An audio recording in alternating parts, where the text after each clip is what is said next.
జై శ్రీరామ్. అందరికీ నమస్కారం. ప్రతి ఒక్కరూ ఇంట్లో దీపారాధన చేసుకుంటారు. మీరు చేసే పూజలన్నీ అసలు దేవునికి చేరుతున్నాయా లేదా అనే ప్రతి ఒక్కరూ ఆలోచించాల్సిన విషయం.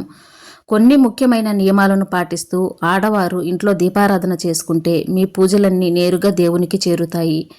మీ పూజలకు రెట్టింపు పుణ్య ఫలితం లభిస్తుంది. దీపారాధన చేసే ప్రతి ఒక్కరూ తప్పకుండా తెలుసుకోవలసిన కొన్ని ముఖ్యమైన నియమాల గురించి ఈ వీడియోలో తెలుసుకుందాం. ముందుగా ఈ వీడియోకి ఒక లైక్ కొట్టి మా ఛానల్ని సబ్స్క్రైబ్ చేసుకోండి. అలాగే లైక్ కొట్టడం మాత్రం అస్సలు మర్చిపోకండి. అలాగే జై శ్రీరామ్ అని కామెంట్ చేయండి. ఏ సమయంలో దీపారాధన చేయాలని ప్రతి ఒక్కరూ సందేహం అనేది ఉంటుంది. అయితే మన శాస్త్రాల ప్రకారం ఉదయం చేసే పూజల కన్నా సాయంత్రం సమయంలో చేసే పూజలకే శాశ్వతమైన పుణ్య ఫలితం లభిస్తుందట. కాబట్టి సాయంత్రం 6 దాటిన తర్వాత దీపారాధన చేసుకోండి. అలాగే ఉదయం దీపారాధన చేసేవారు 10 లోపు పూజా కార్యక్రమాలు ముగించుకోవాలి. దీపారాధన చేసే ఆడవారు తప్పనిసరిగా చీర కట్టుకొని కాళ్లకు పసుపు రాసి కుంకుమ బొట్టు పెట్టుకొని చేతుల నిండుగా మట్టి గాజులు వేసుకొని అదేవిధంగా ఇంటి గుమ్మానికి పసుపు రాసి ఇంటి ముందు ముగ్గులు వేసుకోవాలి. పూజ గదిలో కూడా ముగ్గు వేసుకోవాలి. పూజ గదిని శుభ్రం చేయాలనుకుంటే గురువారం కానీ శనివారం కానీ శుభ్రం చేసుకోవాలి. అయితే పొరపాటును కూడా మంగళవారం శుక్రవారాల్లో పూజ గదిని శుభ్రపరచకూడదు. దేవుని చిత్రపటాలను శుభ్రం చేసేటప్పుడు దేవుని పటాలను నేలపైన పెట్టకూడదు. అలా పెడితే మహాపాపంగా పరిగణించబడుతుంది. నేలపై ఒక వస్త్రాన్ని వేసి ఆ వస్త్రం పైన దేవుని పటాలను పెట్టుకోవాలి. ఇంట్లో దీపారాధన చేసేటప్పుడు ఆవు నెయ్యితో దీపాన్ని వెలిగిస్తే చాలా మంచిది. ముఖ్యంగా ఆర్థిక సమస్యలతో బాధపడేవారు ప్రతి శుక్రవారం ఆవు నెయ్యితో దీపారాధన చేయండి. నెల తిరగకుండానే మీ డబ్బు సమస్యలన్నీ తీరిపోతాయి. పూజలో వెలిగించే దీపాన్ని దైవంలాగా భావించి దీపానికి కుంకుమ బొట్లు పెట్టి పుష్పాలు సమర్పించి దీపంలో త్రిమూర్తులు కొలువై ఉంటారు. కాబట్టి ఇంట్లో దీపారాధన చేసేటప్పుడు దీపానికి తప్పనిసరిగా నమస్కారం చేసుకోవాలి. మనలో చాలామంది ఆడవాళ్ళు పూజ గదిలో ఒక దీపాన్ని వెలిగిస్తారు. కానీ పూజ గదిలో 2 దీపాలు వెలిగించాలి. అప్పుడు మాత్రమే సంపూర్ణ పుణ్య ఫలితం లభిస్తుంది. మీ కోరిక ఏదైనా సరే కోరిన కోరికలన్నీ వెంటనే నెరవేరాలంటే ఇంట్లో పూజ చేసేటప్పుడు ఎండు ద్రాక్షలను నైవేద్యంగా సమర్పించి మీ కోరికలను దేవునికి చెప్పుకుంటే కోరిన కోరికలన్నీ తప్పకుండా నెరవేరుతాయి. ప్రతిరోజు నిత్య దీపారాధన చేయలేని వారు ప్రతి శుక్రవారం తప్పనిసరిగా లక్ష్మీదేవిని పూజించండి. శుక్రవారం దీపారాధన చేసేవారు పెరుగన్నాన్ని నైవేద్యంగా సమర్పించి లక్ష్మీదేవిని పూజిస్తే ఇక మీ ఇల్లంతా కనకవర్షంతో నిండిపోతుంది. దేవుని పూజలో తప్పనిసరిగా పుష్పాలు ఉండాలి. ముఖ్యంగా గులాబీ పూలతో దేవుడిని పూజిస్తే మీ కుటుంబానికి అష్టైశ్వర్యాలు ప్రాప్తిస్తాయి. దేవుని పూజలో నైవేద్యాన్ని పెట్టినప్పుడు నైవేద్యం పక్కనే కొన్ని మంచినీళ్లు పెట్టాలి. అప్పుడు మాత్రమే మీ నైవేద్యాన్ని దేవుడు స్వీకరిస్తాడు. దీపారాధన చేసే సమయంలో అగ్గిపుల్లతో దీపాన్ని వెలిగించకూడదు. ఇక ప్రతి ఒక్కరూ ఇంటి గుమ్మం ముందు తప్పనిసరిగా తులసి కోట ఉండాలి. ఏ స్త్రీ అయితే ప్రతినిత్యం తులసిని పూజిస్తుందో ఆ స్త్రీకి సుమంగళి యోగం సిద్ధిస్తుంది. తన భర్త ఆయుస్సు కూడా పెరుగుతుంది.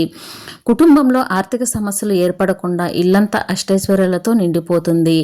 కాబట్టి వివాహమైన ఆడవారు తప్పనిసరిగా తులసి కోటలో దీపారాధన చేయాలి. లక్ష్మీదేవి అనుగ్రహాన్ని సులభంగా పొందాలంటే శంఖాన్ని పూజించాలి. పూజ గదిలో శంఖాన్ని పెట్టుకుంటే లక్ష్మీదేవి త్వరగా ప్రసన్నురాలై మీ ఇంటిపైన కనక వర్షాన్ని కురిపిస్తుంది. అదేవిధంగా దీపారాధన చేసేటప్పుడు 5 ఒత్తులతో దీపాన్ని వెలిగిస్తే మీ కుటుంబం మొత్తానికి అఖండ ఐశ్వర్యం లభిస్తుంది.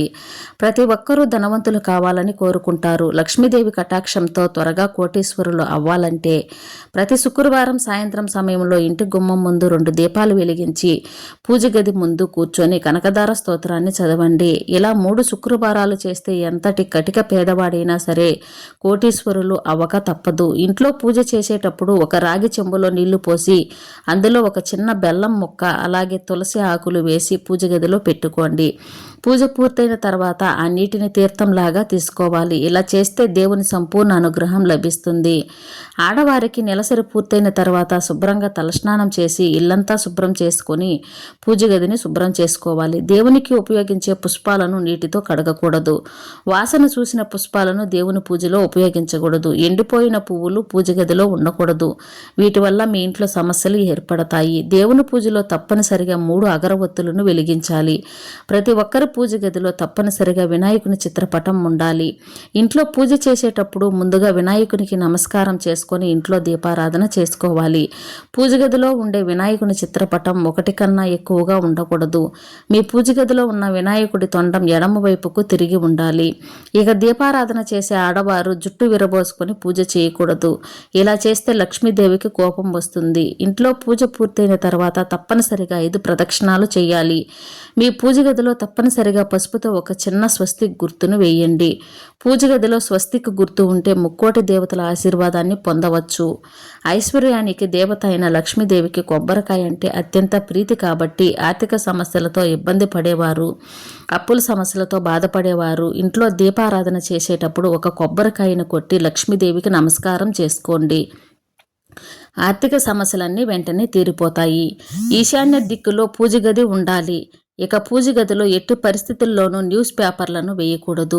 ఒక తెల్లటి కాటన్ వస్త్రాన్ని కానీ పట్టు వస్త్రాన్ని కానీ పూజ గదిలో వేసుకోవాలి. ఇంట్లో దీపారాధన చేసేటప్పుడు అకస్మాత్తుగా దీపం కొండెక్కితే ఓం నమశివాయ అని 108 సార్లు చదవండి. ఎటువంటి దోషం ఏర్పడకుండా ఉంటుంది. వాస్తు ప్రకారం ఇంట్లో ఉన్న బీరువాను ఎప్పుడూ ఖాళీగా ఉంచకూడదు. లక్ష్మీ స్వరూపమైన బీరువాలో కుబేర యంత్రాన్ని పెట్టుకుంటే తప్పకుండా లక్ష్మీ కటాక్షం సిద్ధిస్తుంది. జై శ్రీరామ్.